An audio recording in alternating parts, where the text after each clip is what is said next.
So in what way do you think that John Newton was an unusual minister? He was very unusual for the period because he was a minister who associated with his congregation. Most ministers in those days were the younger sons of gentry.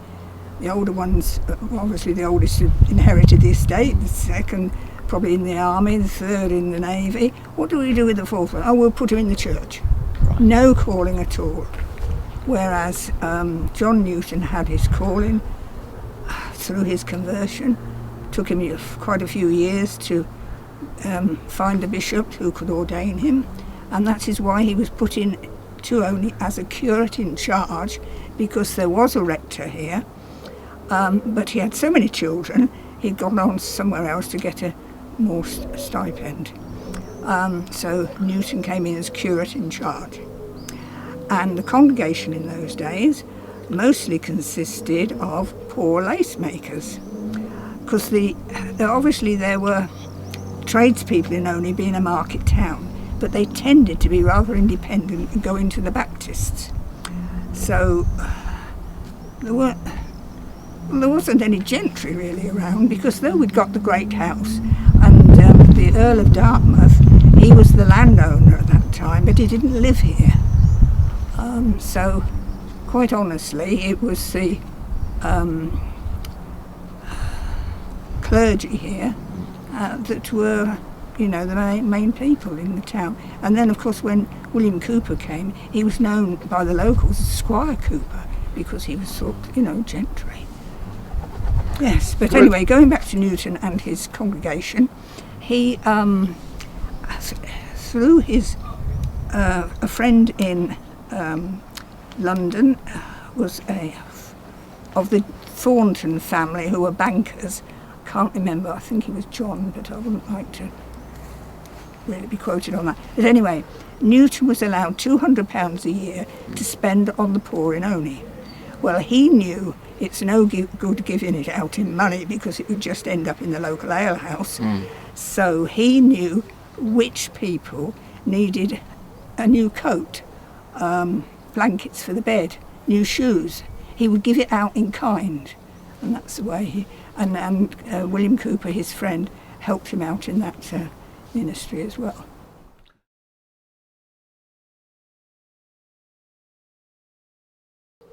I'm a musician, and so Amazing Grace is part of the canon of hymns and folk music that I grew up in the church. The tune is so strong and robust that you can sing it at any time of day, in any style, and the words are liberating. They take your burden from you. It is grace in an art form, which is a miracle every time you inhabit it. My memorable recollection isn't so much in performance with an audience, it's more of an interior meditation. Sometimes when you sing a song, it is simply performance. You stand up, you deliver the song, and you go home. But there are other times where you engage with the song almost like it is a dance partner, like it is a vital thing in the performance with you. And so over the last 6 months or so, leading up to the AG 250 programme, I have sung the song in the privacy of my own home and with other musicians quite frequently, and it has been a very rewarding experience. There is a sense that as you enter the song, it is like going into a church. There is a stillness and you meditate upon the words as you are singing them. And I think that the tune is particularly supportive in allowing you to do that. So it is not just singing a song. There is a meditation and I think possibly a form of healing and liberation that is built into the structure of the song. It's a kind of sacred spell almost. It's like a prayer. It's like a prayer.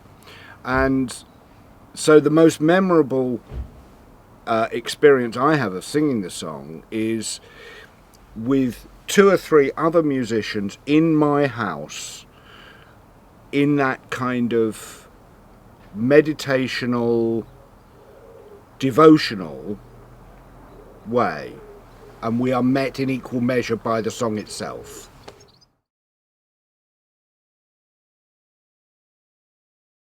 What's your sort of connection or fascination with Amazing Grace? I've come to become fascinated with it since moving into Oney. I've got to know the story of John Newton, both as a volunteer at the museum and a member of the church, and the story of the man who was here, who lived right here, and wrote this hymn and preached in this church. And what do you think that Amazing Grace means to the people of today? It is clearly a very powerful hymn. So many people sing it in so many circumstances, particularly in times of adversity, in times of terrible suffering. And I think it's that power and it's that sense of reality in it. John Newton, he was preaching a sermon. As a minister, he was talking about a passage in the Old Testament, but there's something more. There's something about his own personal experience that he profoundly believed in. It's something that changed his life, and you see that sort of life-changing reality in the hymn.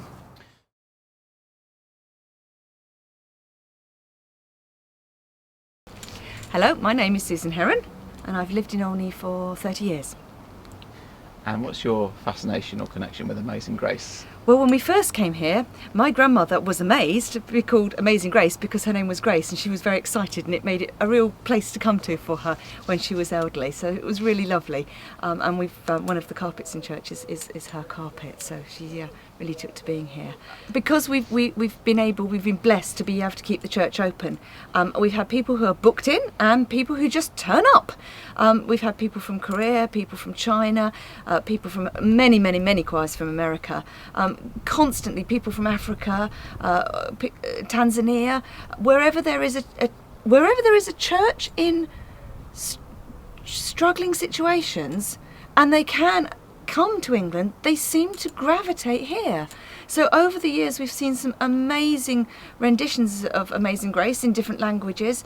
We've also heard some amazing testimonies about how people have managed to get here, how much it means to them, how much it's kept them going.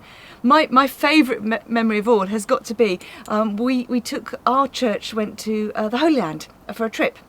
And we were in the area around where Peter was prisoned, and up through the prison came the sound of Amazing Grace. So our rector Nigel called down, "Hey, we come from Oney," and they all went whoop, because of course they knew the history. And then they came out and we had a chat. And wherever you go, I describe where I live. I live in Oney, famous for the pancake race and the home of Amazing Grace. And they go, "Oh really?" And then you can tell the tale and you can spread the gospel. So yeah, it is brilliant to hear all of those memories and to see what people feel that's important to them.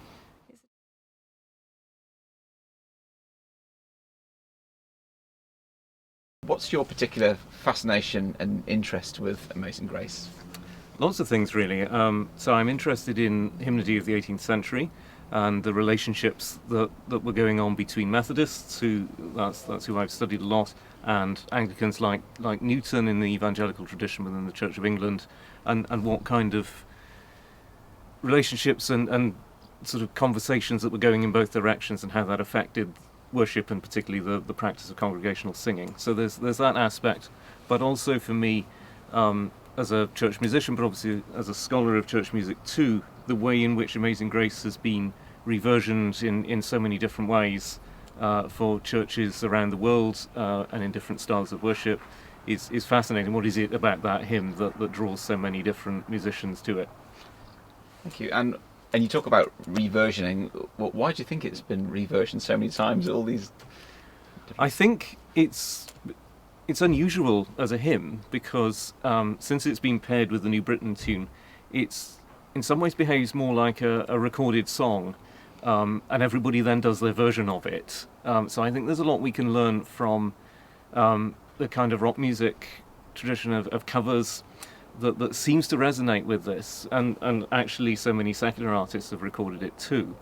And it is something that I think lends a certain sort of authenticity. There are those aspects that so many people know of Newton's biography, the sort of invitation and the message of salvation in it, I think resounds, and it feels like singing Amazing Grace is one of those things that Christians do, and therefore each generation seems to want to respect that and use that in their own context and their own musical style. And do you have a particular favourite version? Oh, that's a really tough question. I'm not sure I have a particular version of it. I think there are particular recordings of instances that have happened on particular occasions that sit with me. Barack Obama's most famously, that moment of him as president, but also preacher and orator, and that sense of communicating through that hymn and pulling people together is one that sticks with me and was very much in my mind in thinking about the anniversary and how that might be marked. Fantastic. And do you have any particular personal connection with Amazing Grace at all?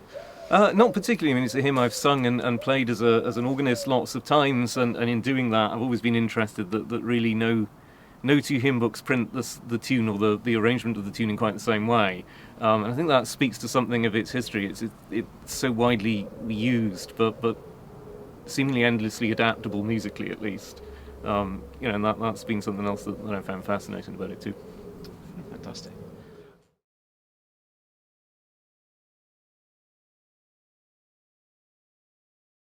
I first became aware of the hymn Amazing Grace when I was growing up in church in Bradford, West Yorkshire. So it was the Evangelical Methodist Church, and we regularly sang this as part of the repertoire of hymns in the church, which at the time I enjoyed the hymn and didn't have any particular sense of its associations, really. It was only when I then began to study. So I did history as my first degree at Birmingham University, and one of the things we looked at was the history of the evangelical revival in Britain, and one of the things we explored then was the legacy of John Newton as being a slave trader, and then his conversion, and then the hymn itself. That probably at that point, that probably made me a bit more sceptical about singing the hymn, in all truthfulness, because of its connotation, which I did not realise when I was a kid. Then I think it's probably fair to say that my relationship to the hymn has changed over the years. So I think I've probably moved beyond the I find it really problematic and I won't sing it into I will sing it knowing the problematic history, because I think the words and the sentiments have transcended the context in which it came from. And so I think much of what our first speaker said to this, so Professor Hindmarsh said, I think I agreed with virtually everything he said, that it's now become deeply etched in the consciousness of so many people that in many regards the fundamental truth of what Newton says theologically has far transcended the problematic nature of the context in which he wrote it that then brought it into being. Thank you. Yeah, you talk about this, how it's become deeply etched. Do you have an opinion of why it might have become so deeply etched, particularly in America or the Afro-Caribbean community? Yeah. I mean, I think some of it actually is probably not to do with Newton. I think some of it is to do with the tune. I mean, like when he played like the alternative, maybe like the original version of it. I guess I, like with everyone else, thought, and actually, I'm glad that he said it was, well, actually, if this had been the tune, I don't think it would have caught on, to be honest with you. So at one level, I don't think it's necessarily just the words themselves, although the words are very evocative, and there's something very liberating, which is what I'll be talking about in my lecture shortly. But there's something very liberating about the nature of grace that transcends and comes to us whether we deserve it or not. So there's something very, very powerful about that, and I think given the weight of history and how history often imposes itself upon us, and people, either individual or maybe collectively, sometimes carry guilt and carry the burdens of the past. There's something of this particular hymn and what it evokes that is about freedom and liberation. But I think for me, there's also something about the tune, and I'm no musicologist at all, so let me not even pretend that I can sort of get into any theories as to how it works. But I think there is something of a folk element there that just means that when you sing it, it kind of carries you along. And so I think it's one of those tunes that just lends itself to lots of people singing it collectively. You know, I mean, much like, although for very different reasons, something like Abide With Me has that similar kind of collective. You sing it and people join in. And as you're joining, and as the increase of voices then kind of take the tune and take the words away, there's something very transcendent. So one of the things I love about singing that, even though I'm not a great singer myself, is that when you're singing it with others, you do get carried along with it. So there's a kind of sense of a community singing about it, if you like. Yeah. So the best experience I've had of singing Amazing Grace was on Easter Sunday in 2007 at Wesley's Chapel in London. This was the Easter Sunday service. I was the preacher, and as part of the liturgy, in terms of the various hymns that were chosen, this wasn't necessarily chosen by me in the sense in which I was just there to preach, so I didn't lead the service, but the service was led by the local minister, and this hymn was chosen. And so to sing that with a group of a black majority congregation, many of whom, like myself, would be the descendants of enslaved Africans, singing that hymn. And as we sung that hymn, as I said, part of its transcendent power was that none of us were thinking about Newton or thinking about his conversion. What we were thinking about is the way in which we ourselves as individuals felt free and saved by God in Jesus Christ, that then transcends all the limitations and all the social niceties around what it means to be black in Britain. In any particular context, whether that's good or not so good, at that moment in church when we sang that, we were collectively taken up, and there wasn't a dry eye in the place, including myself. I mean, I don't get overly emotional in services. I think I'm just too much of a hard-bitten cynic, really, for that, to be honest with you, for the most part. But yeah, I was caught up in that, and I was in tears as well. So for that moment, a real connection. You know, absolutely, and you'll sort of know you're all thinking the same thing. Yeah, absolutely.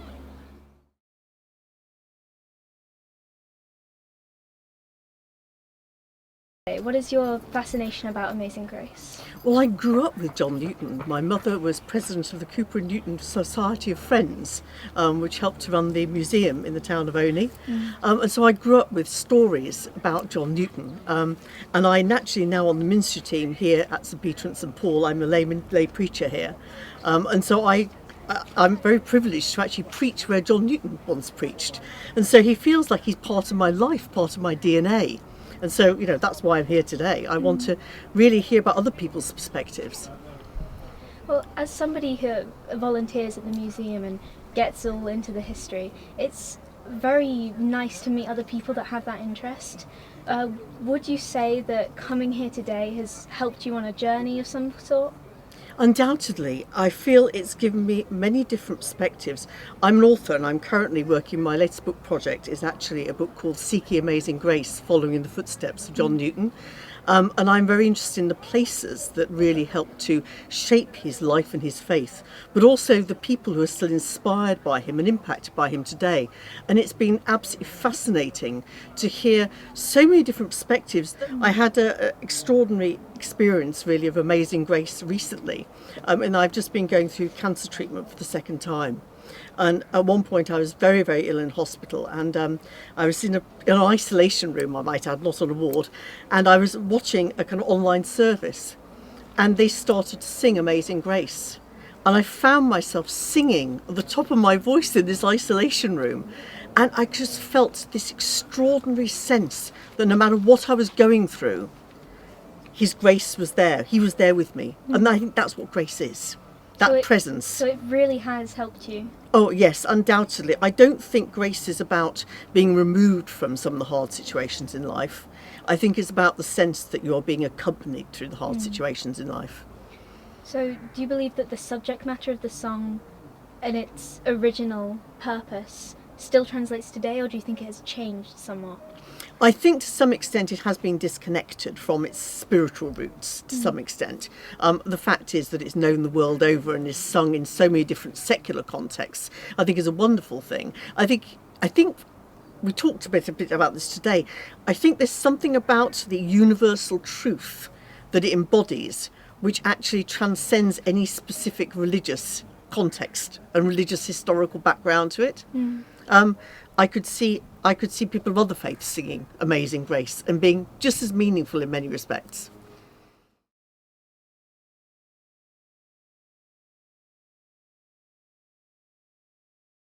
What does Amazing Grace mean to you? Amazing Grace means a lot to me. As an African man, it gives that hope. Amazing Grace. I imagine back in the days when the slaves were on the boat, almost sinking, and this song is sung. It just gives that hope and really the faith that tomorrow is gonna be okay. Currently, if I'm to move from back then to now, so much has happened, and every time we sing this Amazing Grace, there's a way it changes your kind of thinking and the believing. It brings that unity and it brings that faith that everything is going to be fine. And I think to me, that's what Amazing Grace means. It also brings back the memories of, the suffering, and then through the suffering that there's hope. So has it defined a moment or even changed your life? Yes, Amazing Grace has changed my life as a Christian. When the amazing song is sung, every time we talk about slavery, there's that bitterness. There's that, you feel the anger. Why? Why did it have to happen? But whenever you sing this song, there's that calmness. As we move on, it's that song that I'll keep saying that it brings the faith, it brings the hope, and with that hope, there's that calmness that will bring, and that sense of reconciliation, So yeah, the answer is yes.